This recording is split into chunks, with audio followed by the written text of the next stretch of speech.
Eh bien, bonsoir, Pasteur Georges. Bonsoir Jean-François. Vraiment content que vous ayez accepté l'invitation d'être avec nous ce soir pour venir faire la lumière sur un sujet qui est tenu sous le silence par les médias mainstream et qui, quand même, dénote une horreur agressante par ce qui se passe présentement en Syrie. J'aimerais qu'on regarde peut-être ensemble ce soir une brève vidéo que j'ai montée pour le bénéfice de nos éditeurs et on commentera la vidéo par la suite ensemble, Pasteur Georges. En treillis, avec force, ce combattant frappe chacun de ces hommes. Ils sont de minorité alaouite, la communauté à laquelle appartenait Bachar al-Assad. Les soldats de la nouvelle armée syrienne et des groupes djihadistes affiliés multiplient les attaques et les humiliations contre les alaouites. Ici, ils se filment en les traitant de cochons. Depuis 4 jours, près de 1000 civils syriens ont été tués dans ces exactions. Un déchaînement de violence en réponse à une attaque jeudi dernier. Les partisans du président déchu défiaient alors les forces de sécurité actuellement au pouvoir. Des affrontements qui surviennent sur la côte ouest de la Syrie. Mais les fractures sont si profondes qu'elles atteignent Damas. Le nouveau pouvoir à Damas a envoyé des renforts. Des témoignages font état d'exactions de la part d'hommes portant des uniformes officiels, ciblant principalement des alaouites, mais aussi des chrétiens, selon le patriarche orthodoxe d'Antioche en Turquie voisine. Des fosses communes ont été découvertes. Aucun bilan officiel, mais les victimes pourraient se compter par centaines. En Syrie, près de 1000 civils ont été tués en 3 jours, selon une ONG. Des dizaines d'exécutions sommaires, des corps qui jonchent les rues, la panique de familles entières. Ces exactions se sont déroulées dans plusieurs villes de la côte, pour une double raison, selon cet expert. C'est vraiment un acte de vengeance contre une communauté qui est considérée comme ayant été le pilier du pouvoir des Assad. Et également une haine religieuse qui s'exprime, puisque pour les islamistes, les djihadistes, les alaouites sont des hérétiques qu'il faut éradiquer. L'ONU, Washington et d'autres capitales ont condamné ces tueries, appelant les autorités syriennes à y mettre fin. Ahmad al-Shara, le président qui promet une transition pacifique depuis 3 mois, dit condamner ces crimes. Toute personne qui commet des violations contre des civils non armés sera tenue strictement responsable. Il est de notre devoir de protéger nos compatriotes dans les zones de combat. Il y a une semaine, lors de notre venue en Syrie, nous avons constaté la terreur des Alaouites, dans leur quartier bouclé à cause d'enlèvements et d'assassinats depuis décembre. À Homs, ce commerçant, comme les autres, se barricade chez lui et songe à quitter son pays. Ce n'est pas parce qu'on est alaouite qu'on soutenait l'ancien régime. Aujourd'hui, on pense qu'il n'y a aucune place pour les minorités dans cet État. Les nouveaux dirigeants sont des extrémistes. On ne peut pas vivre avec cette menace de vengeance. Eh bien, Pasteur Georges, on vient de le voir, c'est horrible, vraiment horrible ce qui se passe là-bas. On l'a entendu dans la vidéo, on parle de 1000 morts en 3 jours, ce qui est assez considérable.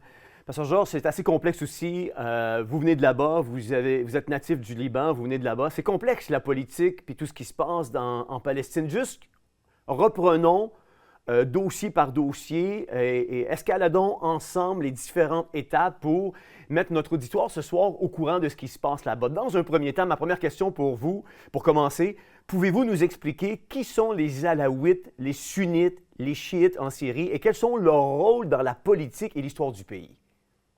Oui, pas de problème, Jean-François. Et je tiens aussi à souligner que vous avez usé proprement de discrétion avec les vidéos. Les vidéos que vous avez vues n'étaient qu'une introduction à ce qui suivait comme torture après, les forçant à aboyer comme des chiens, dire qu'ils sont chiens, et des tortures que je ne peux même pas vous décrire. Donc les Alaouites, dans l'islam, l'islam est divisé largement, je simplifie, en 2. Après la mort de Mohamed, Mohamed n'avait pas désigné de successeur à son pouvoir. Donc il y a une division dans l'islam qui va se créer instantanément, comme dans chaque vacuum de pouvoir. Une partie vont dire que le successeur de Mohamed devrait être le musulman le plus pieux et le plus apte à gouverner, qu'il soit relié de sang à Mohamed ou non. Tandis que les chiites insistent que non, il devrait être relié de sang parce qu'il y avait des gens qui étaient apparentés à Mohamed et qui voulaient hériter du proto-empire qu'il laissait derrière lui. Donc, c'est vraiment une guerre politique. Mais chaque côté, chaque faction politique use d'excuses religieuses pour soutenir sa cause. Donc, dans cette fracture, les sunnites, d'habitude, vont interpréter le Coran beaucoup plus à la lettre. Mhm. Les chiites vont être un peu plus flexibles. Ils croient qu'il y a une espèce de multiple épaisseur de signification au texte coranique. Ils sont plus messianiques dans leur théologie, mais les deux peuvent être très radicaux. Mhm. Pour donner comme exemple, l'État islamique est sunnite. Les gouverneurs de l'Arabie saoudite sont sunnites. Les frères musulmans sont sunnites, mais Hezbollah, l'Iran, chiite, mais tout aussi radicaux, mais à leur façon, à leur saveur. Oui, je comprends bien. On parle souvent, Pasteur Georges, on parle souvent des Alaouites comme étant, comme étant la base du régime Assad. Mais comment ce groupe s'est-il retrouvé au pouvoir en Syrie? Bon, mais donc, les Alaouites ça va être une branche des chiites. OK? C'est une branche des chiites qui va commencer dans les 900. Hafiz al-Assad, le sillon de la dynastie Assad qui a régné pendant 55 ans, était un Alaouite. Il était membre de la force de l'air de la Syrie. Il y a eu un coup d'État et il s'est emparé du pouvoir. Et il a misé sur les alliances avec d'autres minorités. Le commentateur que vous avez montré, le français, a bien ciblé la chose. Les Alaouites, pour être clair, bon, d'accord? Les Alaouites croient que Ali, qui est le cousin et le beau-fils de Mohammed, est Dieu. C'est une manifestation de Dieu. Et ils ont une espèce d'aberration de la Trinité. C'est une secte ésotérique du chiisme. Donc, le reste des musulmans les regardent comme hérétiques, effectivement. Et ils constituent 10 à 15% de la Syrie et tout d'un coup, ils s'emparent du pouvoir en Syrie. Et c'est vrai que le régime Assad a été un régime qui a régné un règne de terreur, qui n'acceptait aucunement aucune forme de démocratie, qui a torturé des milliers et des milliers de gens, les a emprisonnés pendant des décennies en reniant leur existence même. Et c'est vrai qu'il y a un élément de vengeance maintenant qui ressort du cœur des sunnites, combiné avec le fait qu'ils considèrent les Alaouites comme des hérétiques parce qu'ils déifient Ali. Je comprends bien. Depuis la chute de Bachar el-Assad, qui contrôle réellement le pays aujourd'hui? Est-ce que ce sont... Est-ce que ce sont justement cette vague de personnes-là qui sont au pouvoir? Puis qui sont les nouveaux dirigeants? Puis d'où viennent-ils? OK, bonne question. Donc, on peut s'imaginer un peu la Syrie divisée en 4, si l'on veut.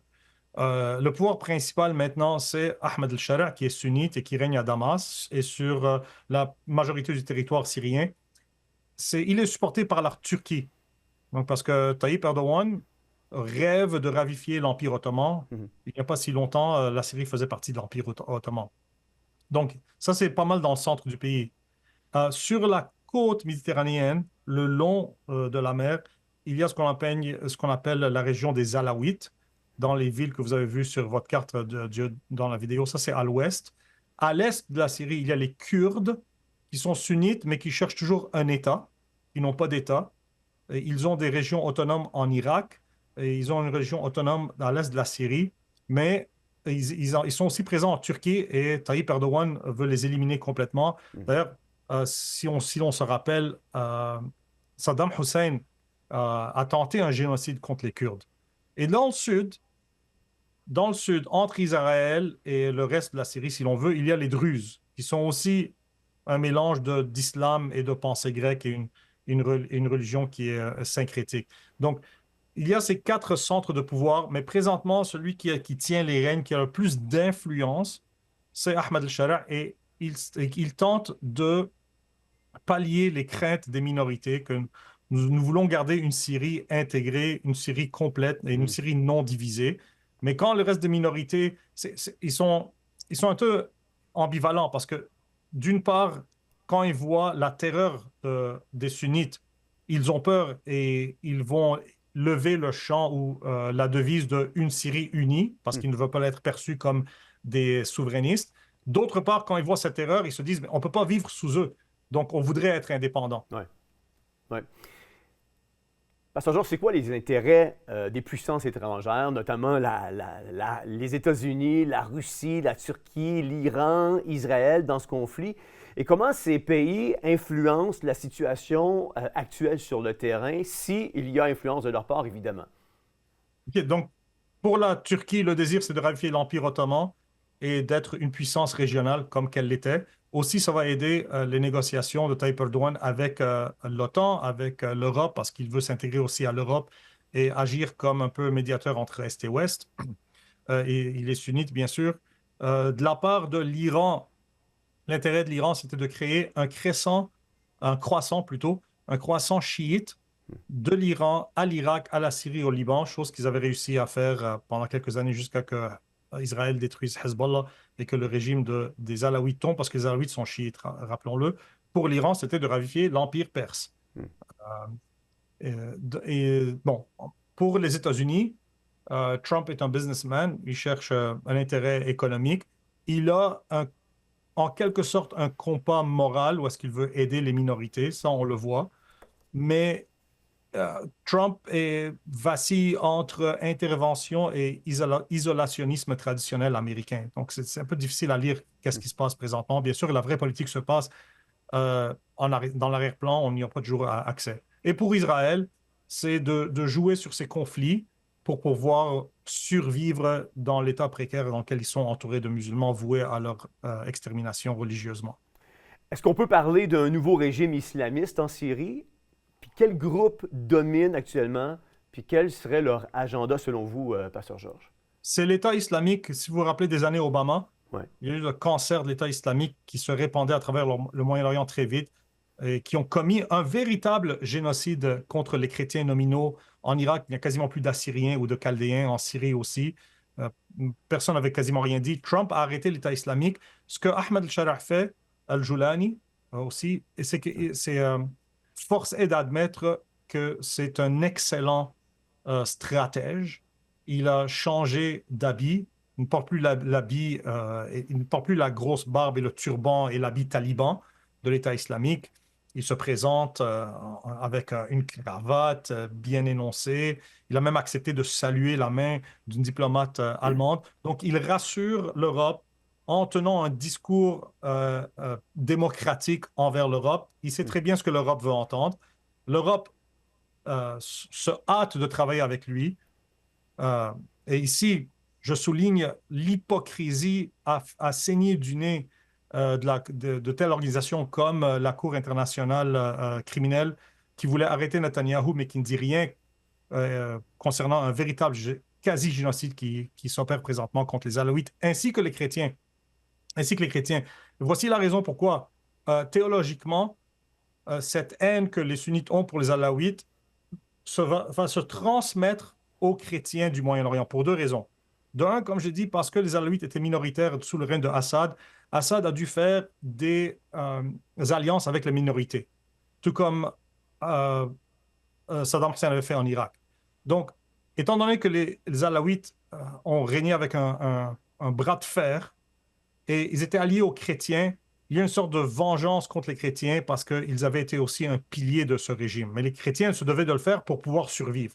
Ça, c'est d'un. De deux, parce que les Alaouites déifient Ali, donc ils le voient comme une manifestation de Dieu. Dans les yeux des musulmans sunnites, les Alaouites ne sont aucunement musulmans et sont donc équivalents aux chrétiens.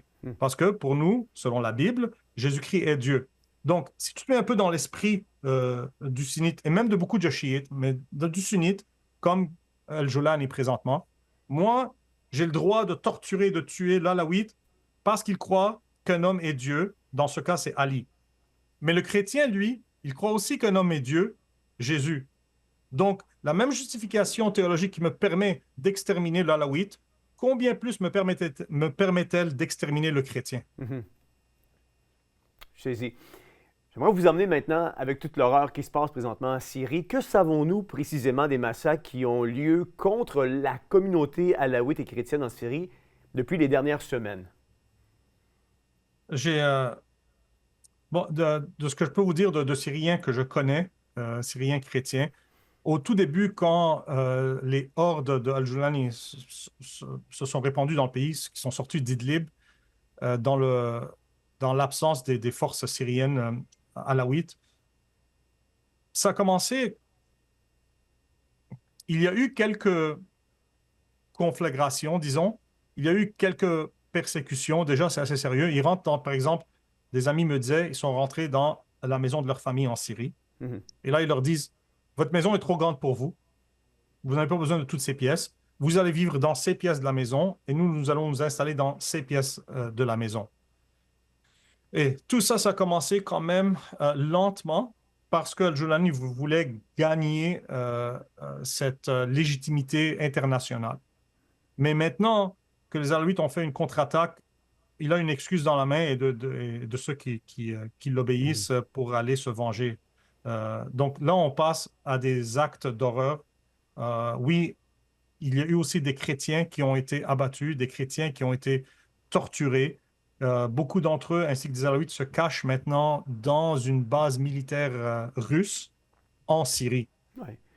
Vous nous parlez de tout ça, Pasteur Georges. Vous avez encore de la famille là-bas, vous avez encore des amis là-bas. Avez-vous des témoignages de gens là-bas qui vous ont témoigné justement l'horreur dans laquelle ils sont exposés de façon quotidienne pratiquement? Oui, j'ai pas de famille en Syrie, mais j'ai des rapports d'amis syriens qui ont de la famille en Syrie et je dois faire attention à ce que je peux partager pour leur protection. Mais je peux vous assurer que s'il y a des musulmans alaouites, comme que vous avez vu dans votre vidéo, qui disent qu'on ne peut plus vivre dans la Syrie, il faut échapper au plus tôt possible. Imaginez-vous combien plus les chrétiens. Malheureusement, beaucoup de chrétiens n'ont pas les moyens de sortir. Beaucoup sont aînés. Ils sont emprisonnés à Homs, d'ailleurs, comme par exemple en Syrie. Et le monde s'en fout parce que ça n'implique pas Israël. Toute cette indignation émotionnelle s'est vidée sur Gaza, mais les chrétiens n'héritent aucunement d'une indignation internationale sur ce qui se passe avec eux. Ouais. Oui, j'ai des rapports, mais je dois garder mes cartes proches de ma poitrine. Ouais. On parle d'exécution sommaire, vous l'avez mentionné, on parle d'exécution sommaire, on parle de torture, on parle de destruction de villages entiers. Pouvez-vous nous donner des détails concrets sur ces atrocités? Bon, donc il y a des rapports sur... ils les font marcher à quatre pattes, et pas juste dans la rue, là, mais ils les font marcher dans les champs, sur des pierres, parmi les épines, et ils les forcent à aboyer. J'ai vu quelques vidéos aussi où est-ce qu'il les force à dire « Dis, je suis ana kalb, je suis un chien, je suis un chien », avant de les abattre. Il y a ce que je conseille aux gens, parce que je dois protéger les gens, ce que je conseille aux gens de faire, si vous pouvez aller sur Telegram. En passant, il y a eu des vidéos qui sont sorties de la Syrie où est-ce que les chefs de bataillons militaires instruisaient leurs soldats de ne pas enregistrer sur vidéo ce qui se passait. Donc, pour eux, le problème, c'est pas la torture. Le problème, c'est de ne pas laisser le monde savoir ce qui se passe. Donc, je vous conseille d'aller sur des réseaux de médias sociaux comme Telegram. Et il y a des gens qui, de la Syrie, vont mettre des vidéos et vont vous montrer qu'est-ce qui se passe. Absolument. Et je remercie Théovox pour du fait que Théovox fait jaillir la lumière sur ce sujet très important. Oui. Les chrétiens de Syrie sont aussi dans la tourmente. On en a parlé un peu plus tôt, vous et moi. Peut-on parler d'une extermination planifiée des minorités religieuses en Syrie? Oui, autant que possible. Ils vont faire le maximum avec lequel ils pourront échapper. Il y a eu d'ailleurs, juste pour confirmer ce que je dis, que ce n'est pas juste moi qui raconte ces choses, les archevêques syriens qui ont émis un document officiel qui rappelle à l'unité et qui rappelle à la paix et qui, en termes très attentionnés quand même, va condamner ces actes de violence. Donc, c'est des choses on a des écrits documentés des archevêques chrétiens de la Syrie. Pasteur Georges, est-ce qu'il semble y avoir une escalade à chaque jour de ce qui se passe en Syrie, ou on est en train de plutôt vivre une stabilisation actuellement? Là, ça redescend un peu parce que les nouvelles ont atteint l'Europe et les États-Unis, et quelques gens en parlent.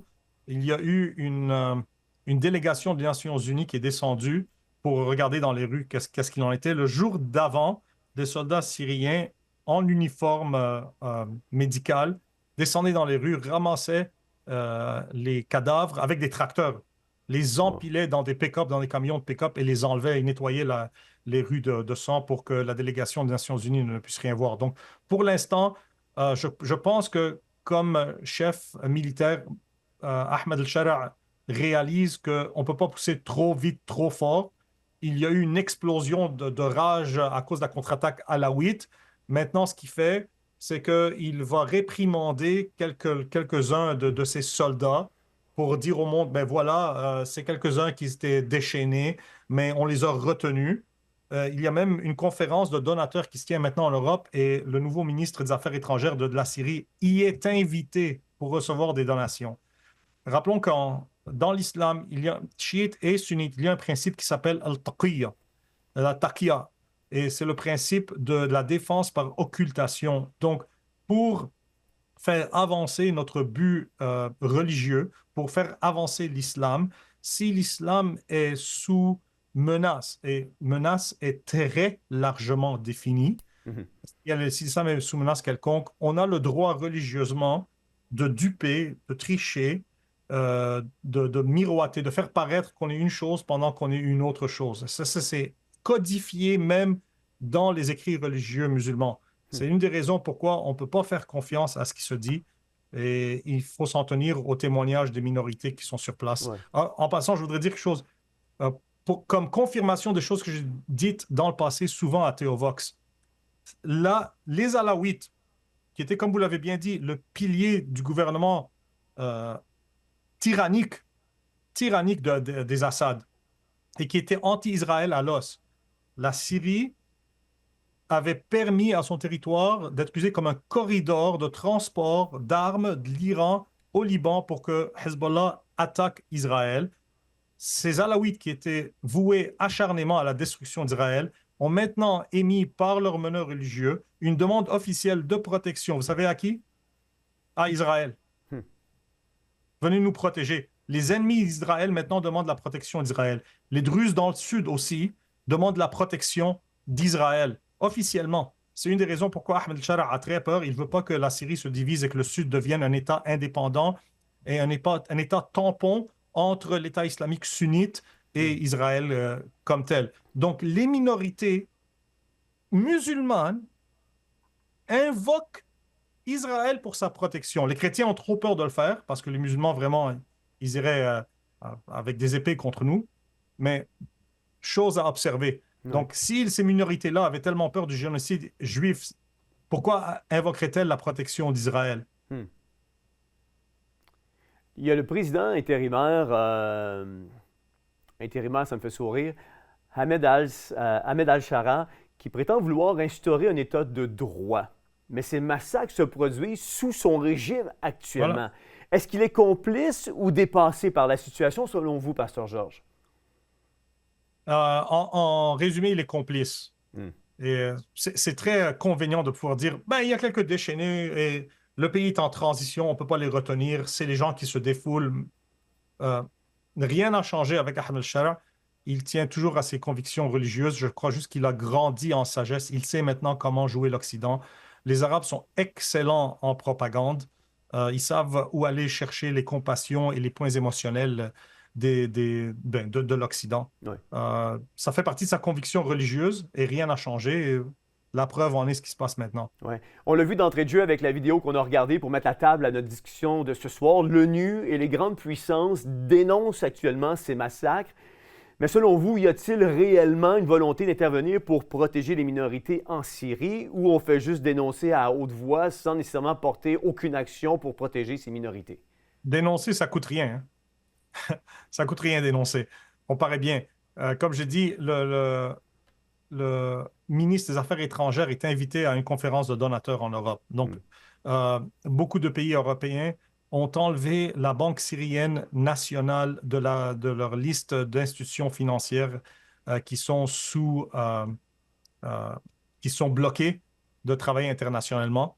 Donc, on renouvelle officiellement les liens diplomatiques avec ce même gouvernement sous les yeux duquel ces atrocités se passent. Oui. Ça coûte rien, les gens veulent l'argent de la Syrie. Ben, l'argent de la Syrie. Ils veulent la Syrie comme corridor. La Syrie n'a pas vraiment d'argent, mais c'est un point de vue, géographiquement, c'est un point stratégique. C'est le lien entre l'Est et l'Ouest.